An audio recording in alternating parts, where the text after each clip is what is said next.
Добро вечер и добре дојдовте во вечерното издание на Студио 1, кога е време за нашиот последен гостин, барем за денеска.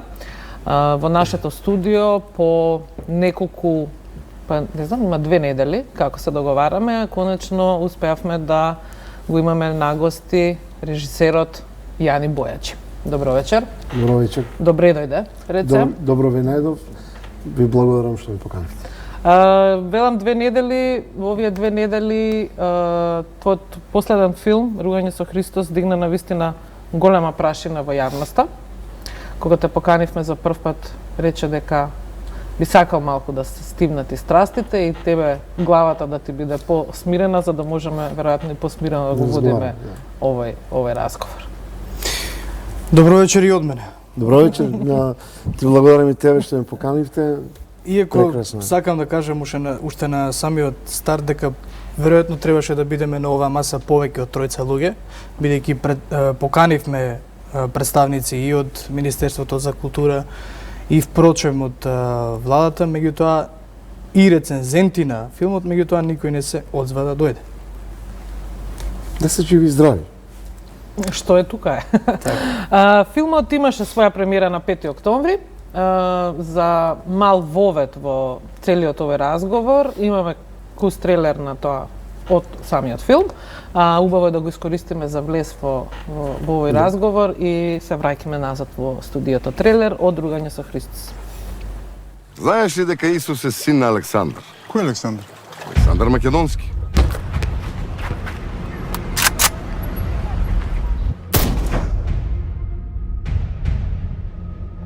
Лазар умре, а потоа воскресна. I want to send a message to the sky.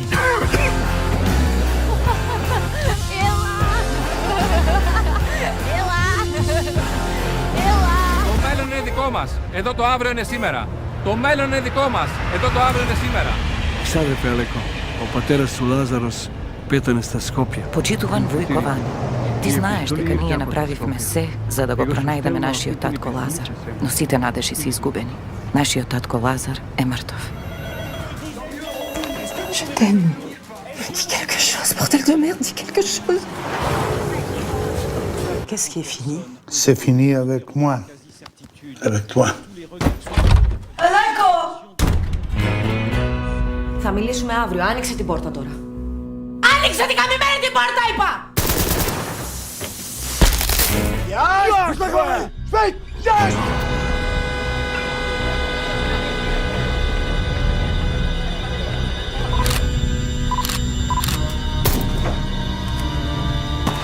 Wine out of water, fish on dry land and other circus stuff.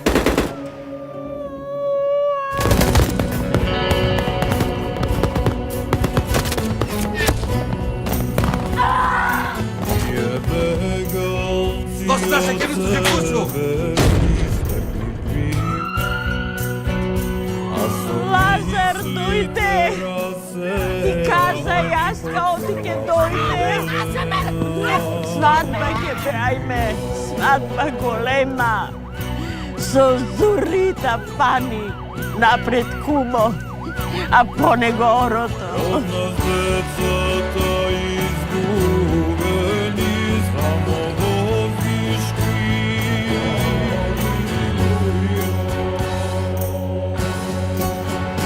Да не се роди дете пред свадьба. Лазар! Калинихта!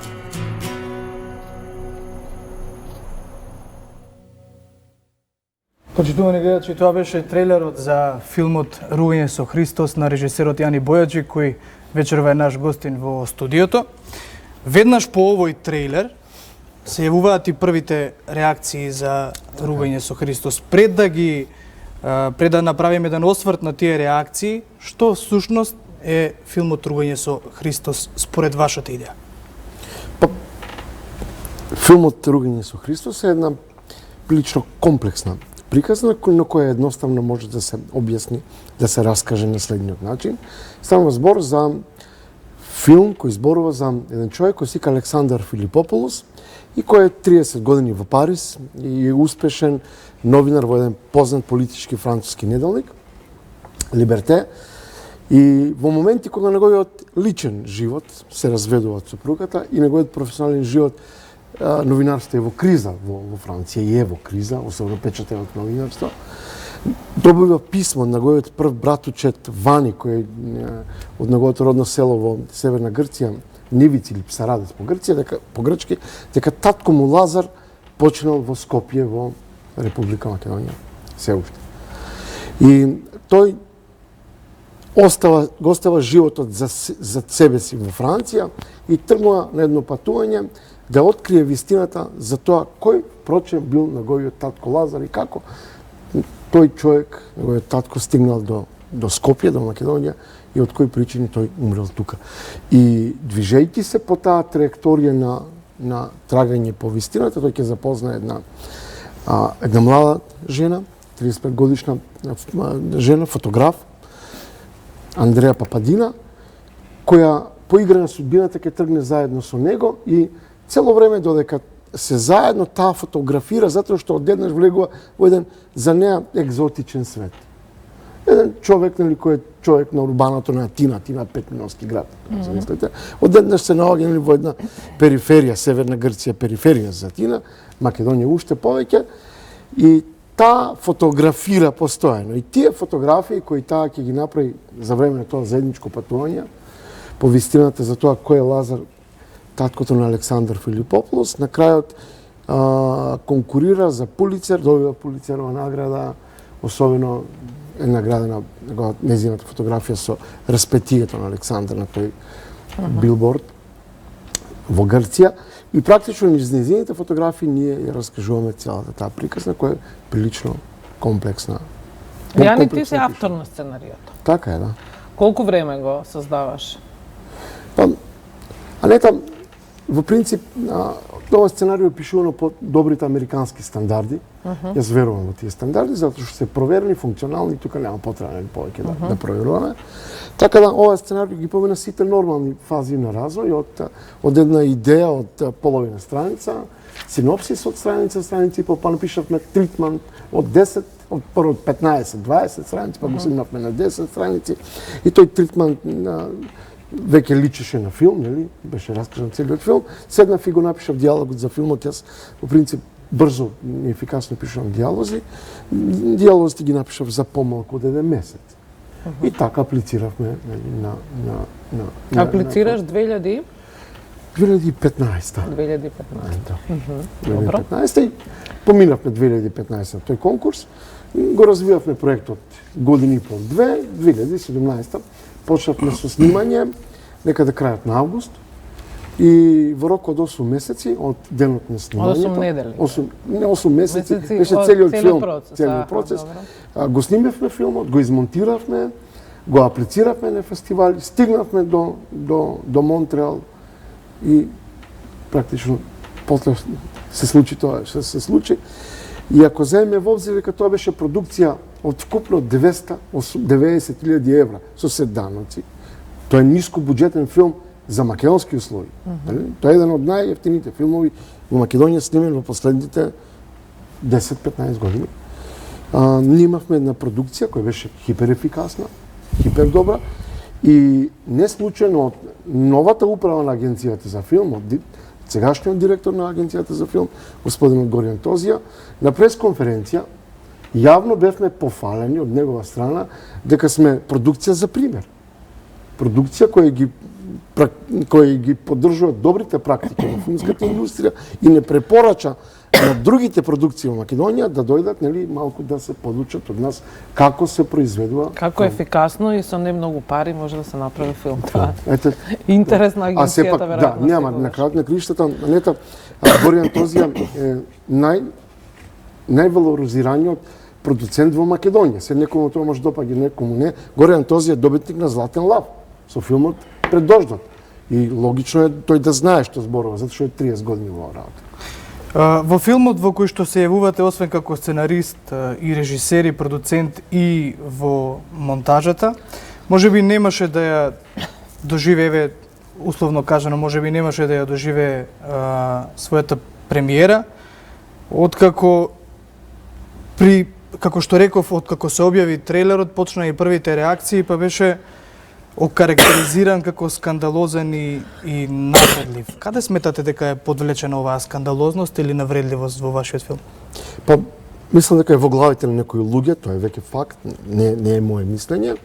И тој факт, за жал, цела таа небулоза се претвори во факт заради една единствена работа. Тоа е некомпетентноста на луѓето кои се зафатија да го карактеризират филмот, нели?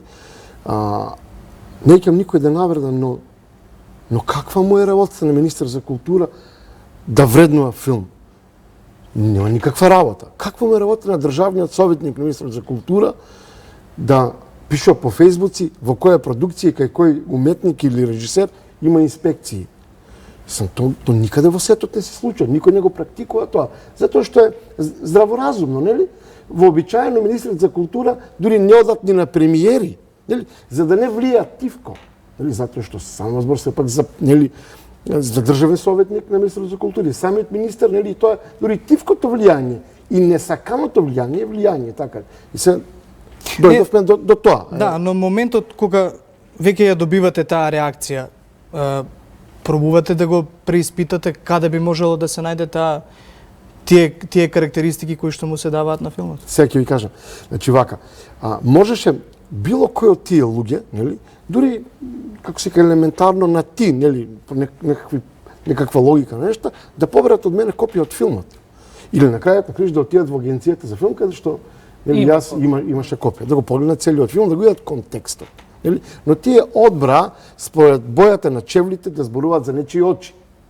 И тоа, нели, зборува за нив, не зборува нит за мене, нит за филмот, нели? И тоа е целиот проблем. Како да објаснам дека нема никаков проблем? Нема никаков проблем затоа што тие, нели, како се на крај и мене се уште ме обвинуваат, нели, за ширење за говор на омраза, расна и верска нетрпеливост. И па јас не слушнав некој луѓе да се замерија заради филмот јавно некаде. Значи филмот не предизвика ништо од тоа за што мене ме обвинуваат, нели? Напротив, отворивме дебата која е добра, нели?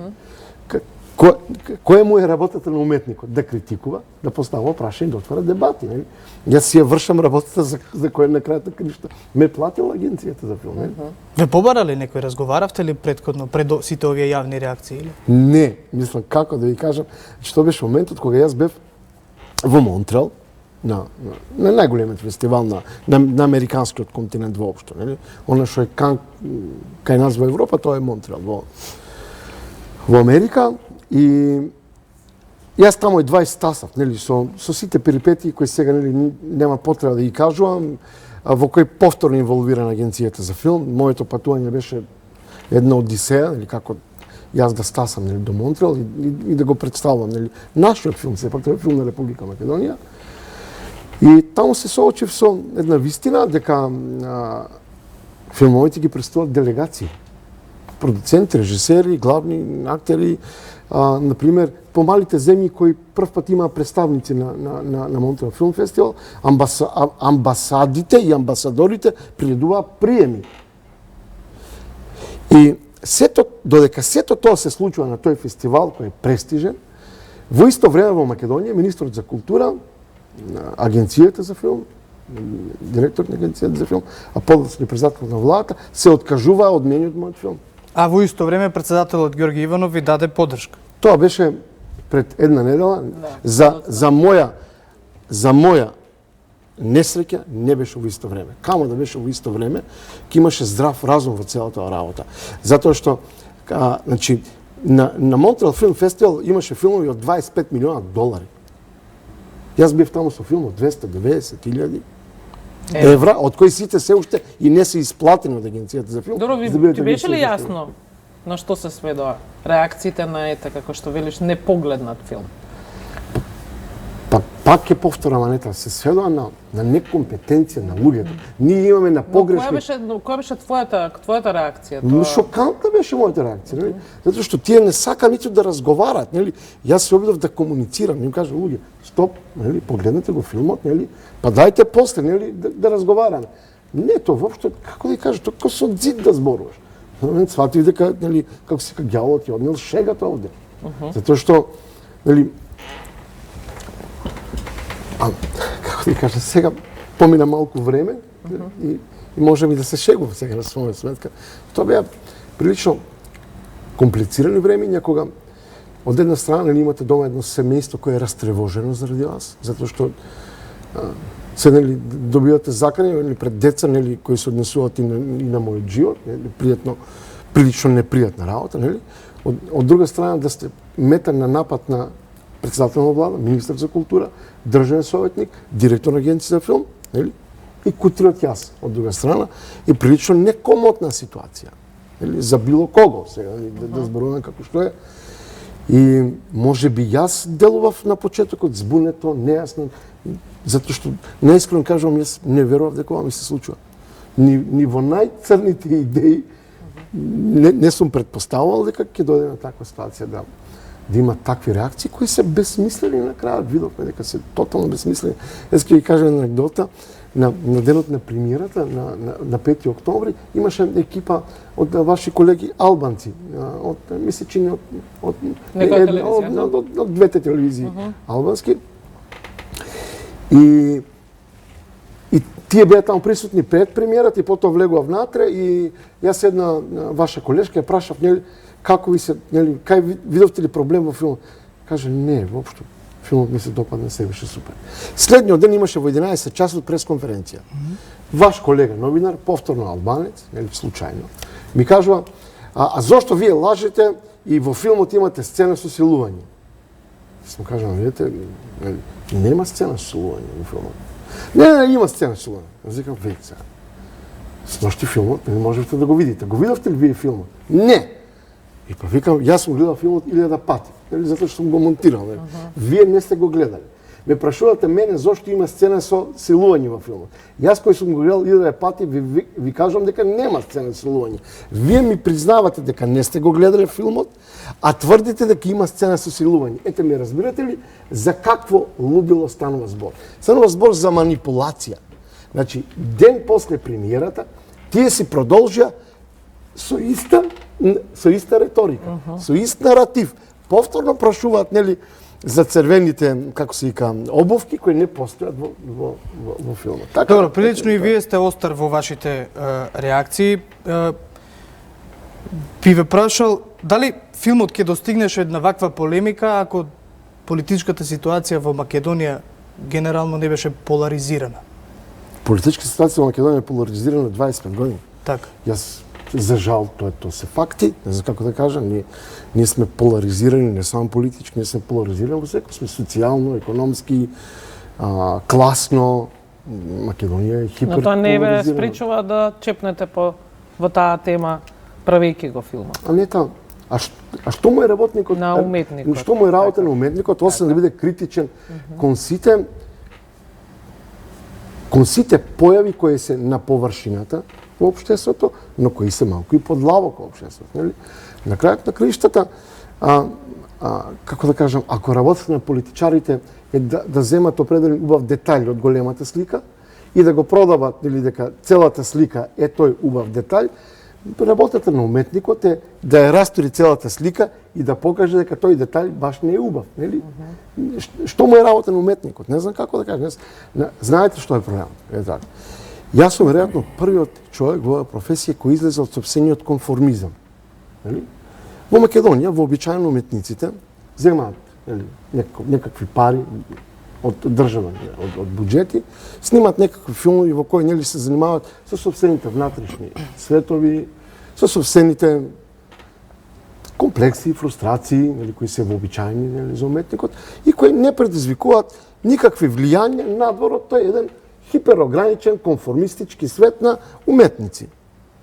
Јас се зафатив со една тема која е јасна, разбирлива и препознатлива за секој од нас. И затоа целото општество има мислење за мојот филм.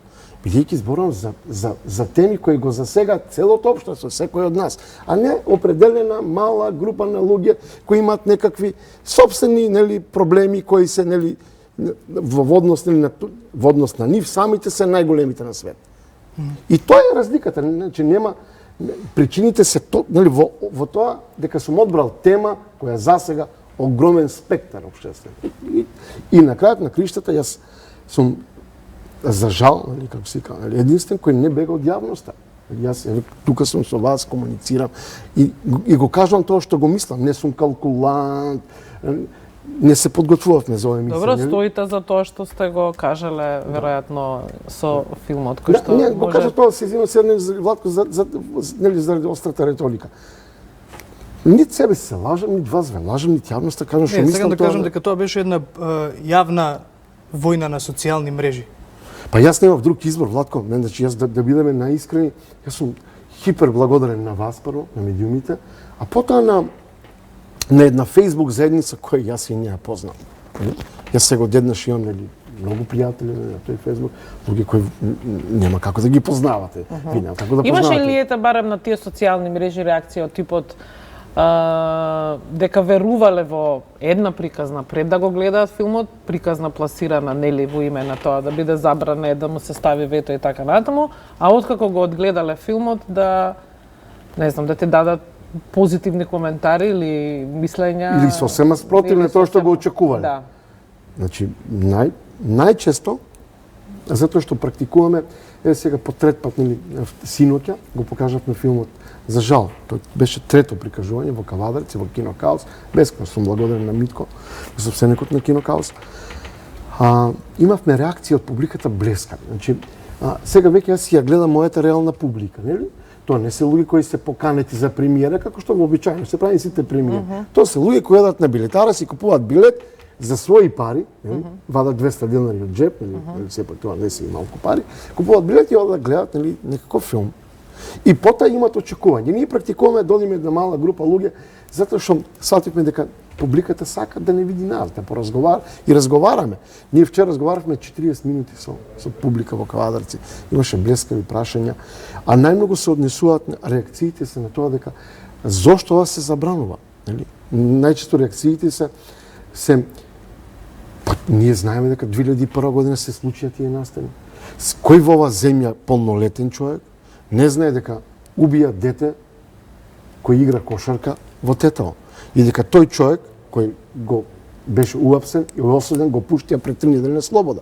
Тој човек со снайпер уби дете кој игра кошарка. Кој не го знае? Го знаеме сите.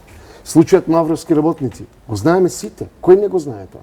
И на крајот, нели, таа една акција, нели, позната на полицијата, која ние во филмот ја прикажувам. Кој за тоа не знае? Одлучи сето тоа да го ставиш на филм. А не там, Оливер Стоун одлучи да го стави Виетнам на филм. Или сега денес се повикам на поголеми имиња. А не там, нема американски филм, дури и пародии и комедии, во кој шпионите не се руси. Сега, хајде да излезе руската влада и да побара од Холивуд и од американскиот народ да се извини, повеќе шпионите во американските филми да не се руси, затоа што тоа го навредува рускиот народ, руската култура, руската традиција и така натаму и така натаму. До кај ќе стаса? На крајот на криштата, јас видете една работа.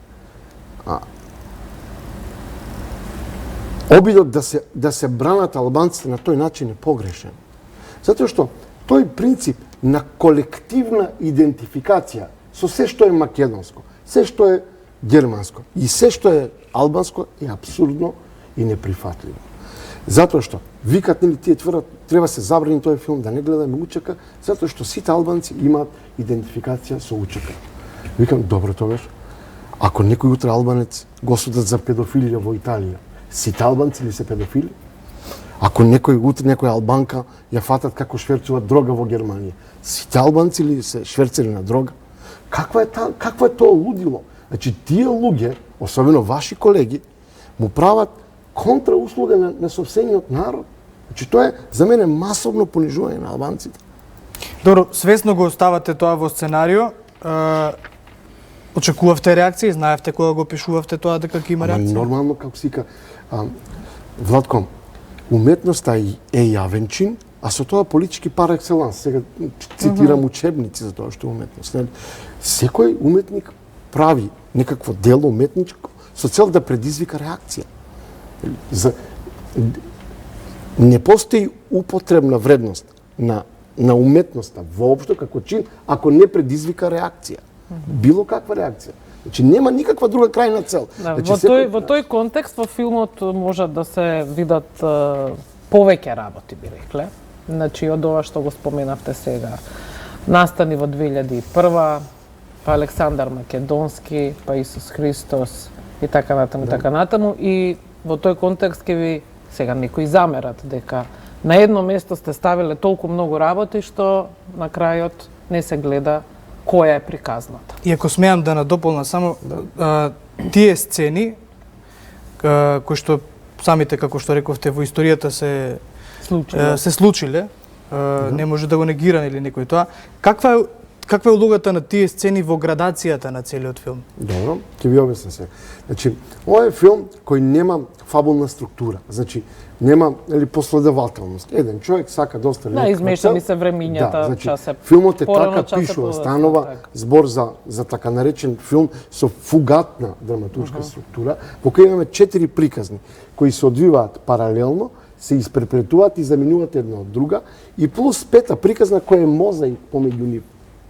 И значи станува збор, ова е филм кој има две функции. Првата функција е да биде забавен, луѓето дојдат во кино и 2-2,5 часа да се забавуваат, а втората функција да се образуваат, затоа што филмот е дихотомна уметност. Филмот треба во исто време да ти биде забавен, необразован, нешто да научиш во животот, да не плукаш на улица, да кажеш добар ден на постари луѓе. Тоа е функцијата на кинематографијата, на филмот. И ние кога го правевме овој филм, како луѓе кои се свесни и знаат што прават, се потрудивме на вистина филмот да ги има и двете функции. Да не биде само гола забава, но и да не биде само дедуктивен, образовен. Да, но некои од критичарите ова што вие го нарекувате како приказна со образовен карактер. Образовен, па испреплетени приказни, како што кажувате, влегуваат една во друга. Некои од критичарите го нарекуваат папазјанија. Како се кажа, бидејќи филмот е јавен и критичарите имаат право, но и обврска да критикуваат. И јас мислам дека не само на мојот филм, туку на сите наши филми им треба повеќе критика. И негативна критика, се разбира. Тама работа јас да мислам дека е совршениот филм. На сите ќе им се допадне, така е. Нема дилема за тоа, тама работа. Но како јас сум се обидел сега да се ставам во функција на сопствената професија и на општеството кој мене ме финансира. Затоа што да бидеме сега на чисто, овој филм финансиран со пари на даночните обврзници, така. Друга приказка, ако ние се собереме дома, пријатели, пак извадиме пари од джеп и се снимаме што се сакаме, нели? Јас навистина сум водел сметка за тоа, нели, дека тоа да не биде ефтино и петпарачко и така натаму. Така да, во тој смисол сметам дека и критичарите треба да бидат уште поактивни, уште пожестоки во критикувањето тоа што го правиме. Затоа што ние само така на крајот на кривиште ќе дојдеме и до повисок квалитет. Следниот филм кој ќе го работам да биде подобар. Нема друг начин. Да, и не очекуваш на сите да им се допадне тоа. Но и нема друг начин, што го работиш. Ако реакциите на Министерството, на Агенцијата, на Советникот беа нели дека филмот треба да биде забранет, државниот правобранител отиде чекор понатаму и побара јавно на суд филмот да биде забранет. И тоа се случува на ден пред неговата премиера, која беше, рековме, на 5 октомври. Тоа стига до вас истиот ден како реакција или подоцна дознавате? Не, тоа беше една цела игра која се одвиваше во текот на целата недела, од понеделникот практично до петокот, до денот на премиерата.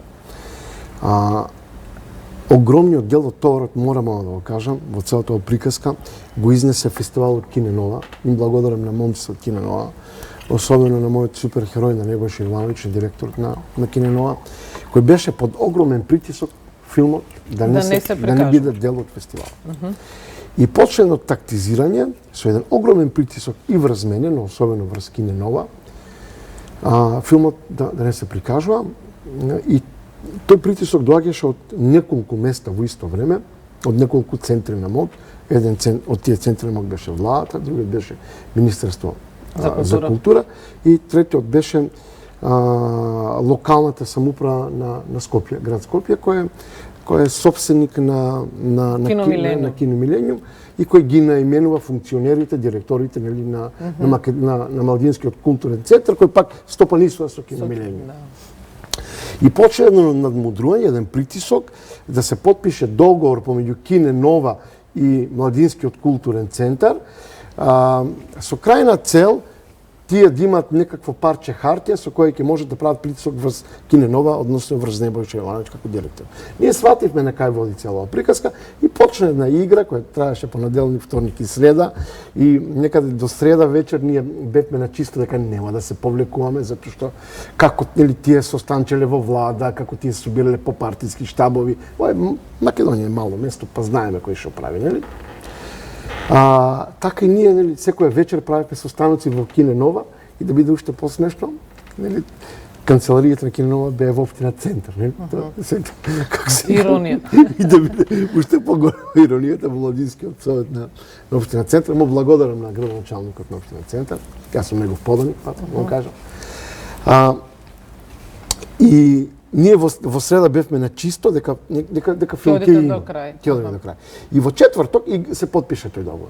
Се прифати Небојша да го потпише тој договор. И во четврток ти излегува со барање дека добро, чим вие сте упорни да го покажете филмот, тогаш сите билети треба да ги продаваме ние од МКЦ, односно од Кино Милениум. Се случило ли на македонска премиера на било кој филм да се продават билети? Не се случило, нели? Вообичаено тоа се прави со покани, затоа што ние имаме 65 актери, околу 100 души техничка екипа и 650 статисти. Кај се нашите пријатели, така натаму. Вообичаено на премиера да се ги поканиш, нели? Да, јас сум поканан, така. И ние свативме дека тоа е сега нова игра, нели? Или како ние правиме чекор, тие прават втор чекор, со цел да ја контролират, да го контролират салонот. И се те, нели, се вообразили, ние го контролираме салонот, ние ги продаваме билетите, или не ги продаваме билетите, па им пропаѓа, нели, ова ќе биде дебакал, или им пуштаме внатре, нели, 20, 30, 50, нели, луѓе и викат уа и така натаму, повторно дебакал, нели? И за да го спречиме сето тоа, ние ги повикавме сите наши пријатели и другари на Facebook, таа вече на телефони кои како знаеше, да одат на билетари да ги купуваат билетите, а во исто време доставивме списоци до билетарата на за резервација. Така да, еве, нели, како се одвиваат тие целата игра и за доцента беше реакцијата на Министерството за култура, на Агенцијата за филм и на Државниот правобранител, затоа што тие веќе во среда вечерта знаеле дека има договор, во четврток веќе пресобрали информации, го прават целиот предмет во Државното правобранителство и во петок го носат на суд. А во петок сабајањето се случи, да дојде предмет на суд и судот да свати дека ѓаволот однел шегата и да не повика нарочиште. Судската писарница во петок завршува со работа, сабота не работи судот, у понеделник се носат поканите за вторник да се случи рочиштето. И така практично за еден ден, како се викам, ги победивме.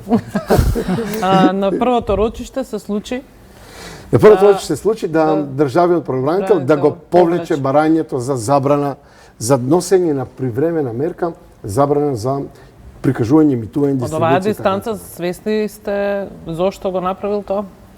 Па затоа што дали на првото рочиште имавте образложение зошто го повлекува барањето? Немаше образложение, но стана преголема целата приказка.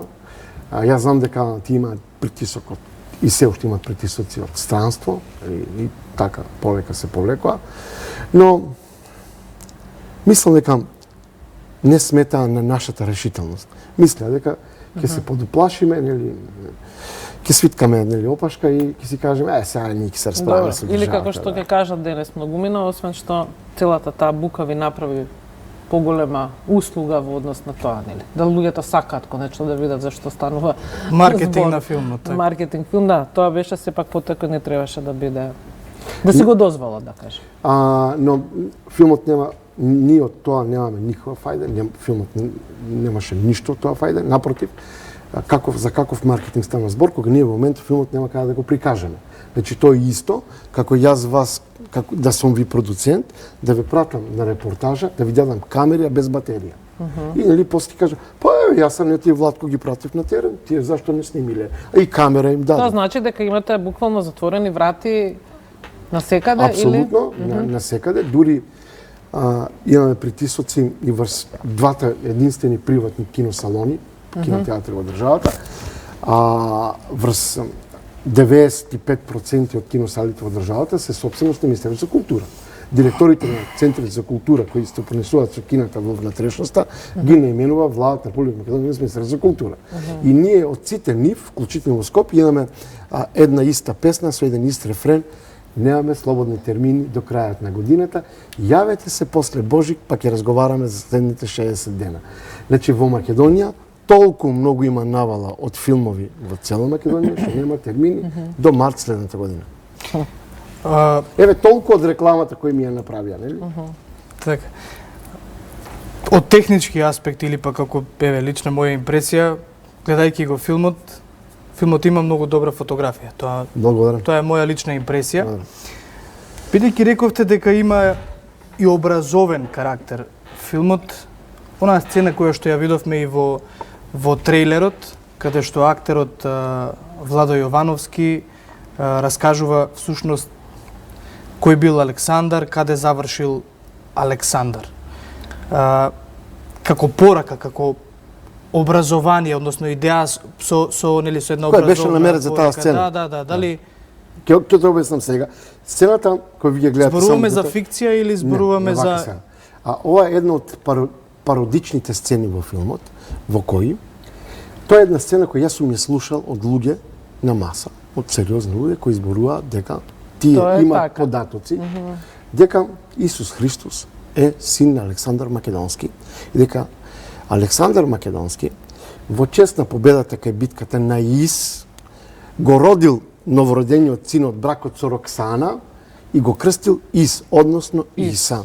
И кога стасале до Индија, до реката Ганг, таму Птоломеј, кој му бил непријател, преку Аристотел, успел од Македонија во копитата на мазга да шверцува отров.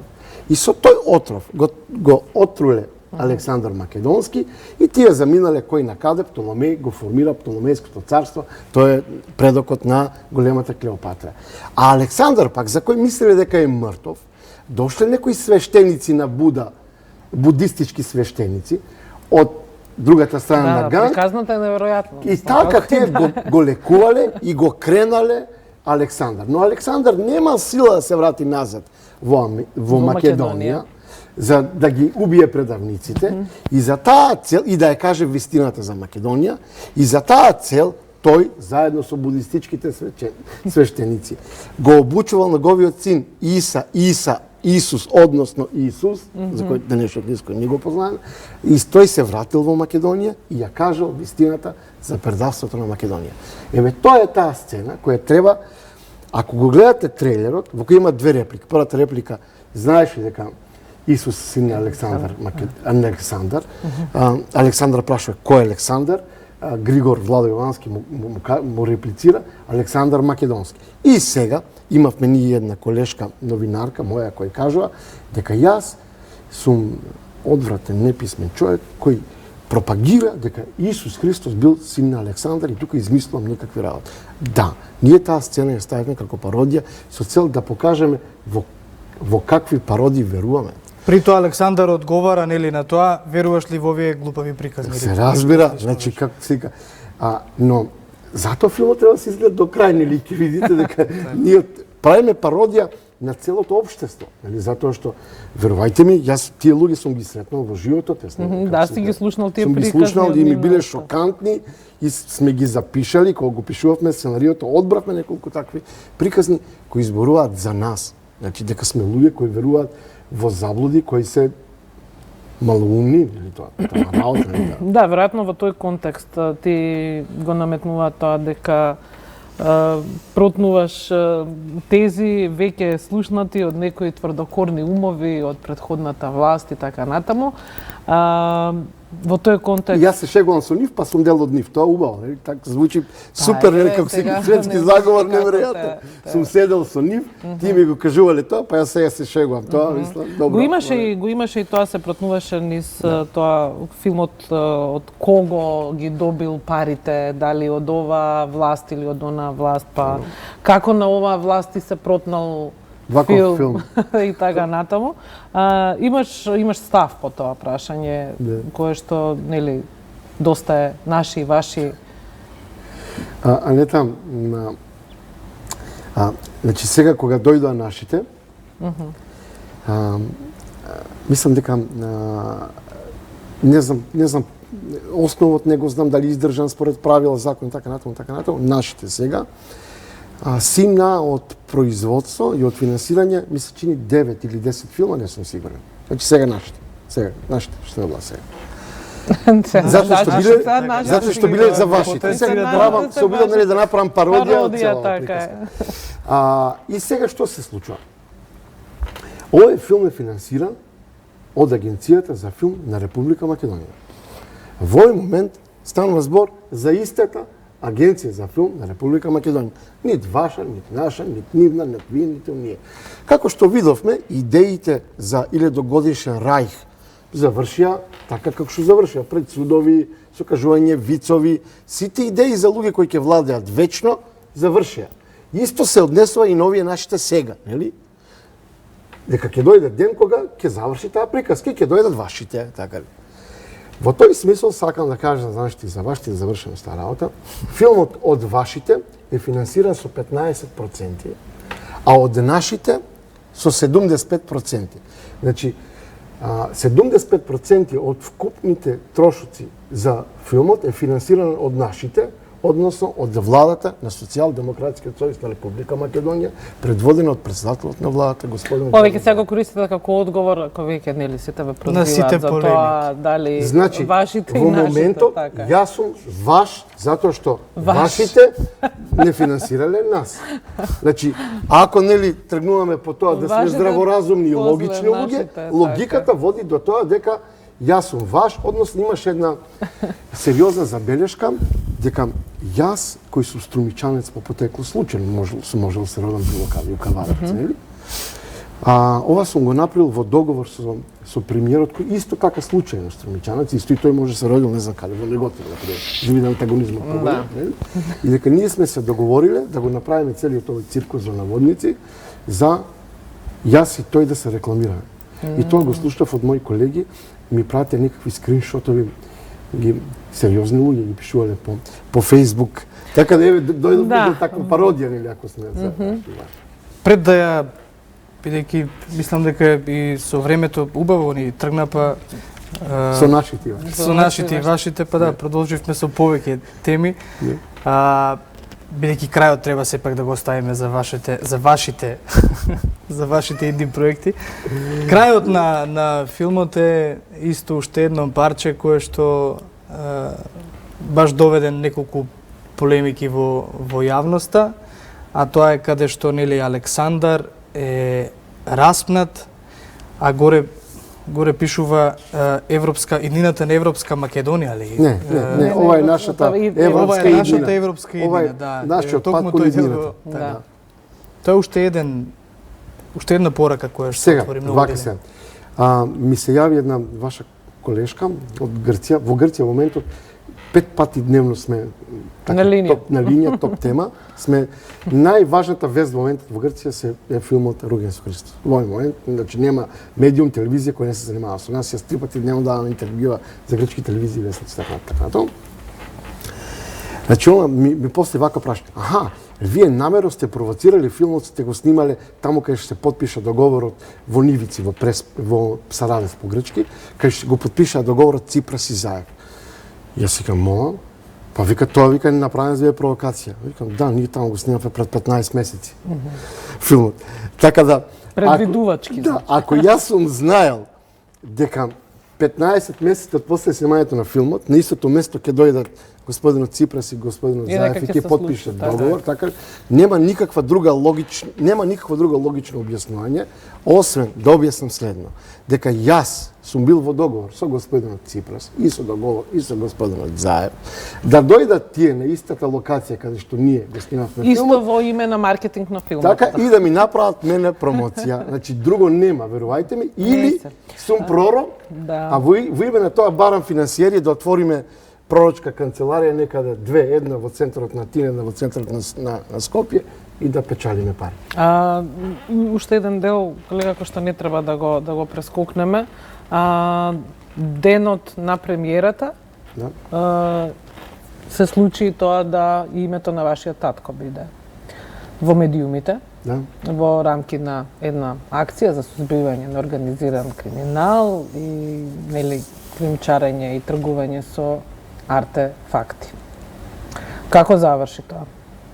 Заврши следното утро, татко ми си замина дома, добивме решение дека бил задржан на разговор.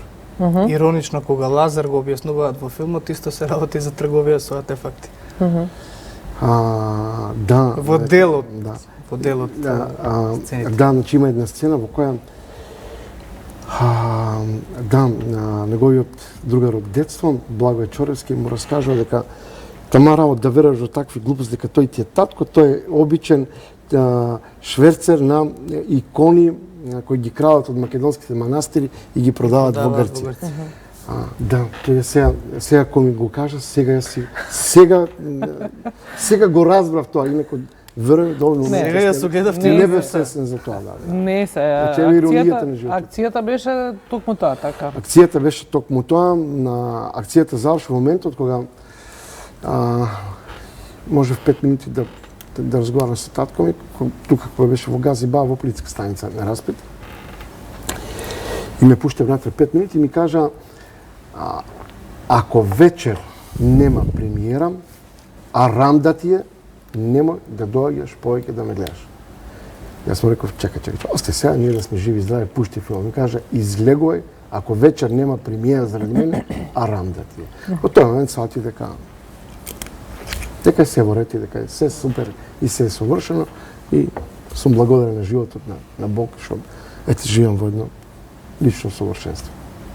Уште убаво така, да живееш во лично совршенство. Јани кажа, филмот некако чекор по чекор има прилика да го види публиката во другите градови во Македонија, колку што можете да постигнете во овој момент. Монтреал било првото искуство, патували понатаму? Имаме многу апликации во моментот. Во моментот чекаме една разврска од многу важен европски фестивал, кој не условува со тоа да биде светската европска премиера таму. Важен е за нас, важен е и за македонски кинематографите фестивал. Ако поминеме таму ќе бидеме пресреќни, ако не од тука натаму веќе нема да избираме, фестивалот ќе се тргне рандом, како сега да се го живее собствениот живот. Нема да правиме калкулации повеќе, нели? Ако не овој фестивал, оној се неќам да спомнам, нели, наслови да се општо познати работи, не е убаво, нели, да зборам за тоа. И така да после филмот ќе си тргне по еден свој фестивалски живот. Како што е редот. Само исто да. За крај, какви се реакциите и коментарите на колегите кинематографери? Па на почетокот беше за мене разочарувачко, иако сакам само да искористам прилика да кажам една работа која е исклучително важна, дека ние официјално во овој момент немаме забрана за киноприкажување никаква. Значи филмот не е како се вика и никаква продукција, немаме никакви законски ограничувања. Но ние во моментот не можеме филмот да го покажеме никаде. И ова е работа која ќе заврши многу непријатно. Јас напишав еден допис до Агенцијата за филм, со која го известив директор на Агенцијата за филм, дека филмот Ругање со Христос е производ за на пазар. освен тоа што е уметничко дело. И во овој момент Агенцијата за филм, Министерството за култура и владата на Република Македонија не ни дозволува ние да стопанисуваме, да работиме и да заработуваме. И да вратите дел од средствата во А агенцијата. имаме договор подпишено со Агенцијата за филм, со кој договор ние сме обврзани 50% од сите заработени средства од кинодистрибуција, од телевизиска дистрибуција, Од билети, од фестивали, од така. билети, од било што, да ги вратиме назад во буџетот и да се рефинансираат други филмови, кој што е редот. Некој ми финансирал мене, јас ќе финансирам некого друг. Ова се солидарни средства, така. И освен тоа што тие сега ни прават штета на нас како продукција, на мене како творец, затоа што јас немам никаква друга резервна работа. Мене ова ми е професија, мене ова не ми е хоби. Јас не се бавам со кинематографија на пладне од тиот кога ќе се вратам на работа од железара. Јас во моментот сум како човек и ние како продукција сме ставени во ситуација да нема од што да Во тој живееме. контекст очекуваше поддршка од колегите. Јас очекував поддршка од Агенцијата за филм за собствените пари. Значи, во моментот, Агенцијата за филм, Министерството за култура и владата на Република Македонија предизвикуваат штета на буџетот на Република Македонија. Го повикувам јавниот обвинител да поднесе адекватни пријави до Агенцијата за филм, до Министерството за култура, до владата на Република Македонија и до другите одговорни лица кои во моментот нанесуваат штета на буџетот на Република Македонија. Се разбира дека ние како продукција ќе го направиме тоа и по приватна тужба. И ќе ја повикаме Агенцијата за филм која е директно оштетена да се приклучи на нашата тужба. Сега Анета може малку и како научна фантастика во тој жар, но нели им е полна устата со владење на правото, со тоа дека треба да се почитуваат законите. Па нели тие луѓе кои се избрани на функции треба да бидат првите кои ќе ги почитуваат законите, за да не повикаат и нас.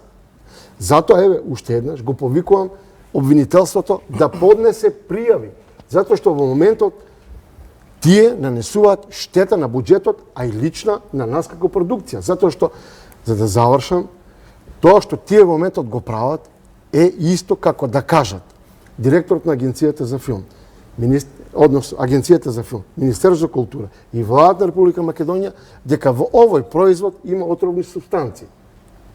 Нели? И тие, ако не го докажат тоа, ќе треба да ја сносат целата направена штета. Во моментот, Да, добро. нашата ситуацијата Десетина се дена носи се така. поминати од премиерата. Се надеваме дека не знам, нештата ќе се сменат. Не се менат, Анита, не се, нели, како се Па добро, за жал не се менуваат. Секој ден, нели, како се, како зборам истото, пишувам по Facebook, дека морат да разберат дека не се сами на овој свет. Дека кината не се нивна лична собственост, на нивните организации, издруженија, партии и така натаму. Дека тие кина се државни, и мои, и твои, и ваши, и дека на крајот на криштата има јавен интерес за овој филм. Значи, Министерството за култура треба да го штити јавниот интерес, нели? И дајте нека си ја вршат работата. Ништо друго. Так. Колега, имате нешто за крај? Или Дали се следниот одјави? филм на Јани Бојаджи ќе предизвика исто ваква полемика во јавност? Како се кажа, следниот филм, сценариото е готово. Домашна тема? Да, се вика Љубов. Станува збор за три љубовни приказни, повторно станува збор за една фугатна структура. Станува збор за три жени кои ќе доживеат фатални љубови. И една група авторска која се работува рече 20 години, се обидуваме да отвориме темата за позицијата на македонската жена во моментот, која е многу сериозна и која, доколку вака продолжиме да бидеме несериозни и невнимателни кон жените во Македонија, ризикуваме да го растуриме општеството неповратно. Затоа што ни се случува во моментот да жената во Македонија е столбот на општеството. Погледнете ги улиците, погледнете ги фабриките, таму доминантно работат жени. Жените се тие кои во моментот го носат целото општество на плеките. И воопшто малку е оставен простор во општество за личниот, интимниот, љубовниот, сексуалниот и целиот друг живот на една современа жена. И сметам дека тоа е тема која најпосле мора да се отвори во Македонија и ќе мора да ја погледнеме и од прозаичниот агол, нели?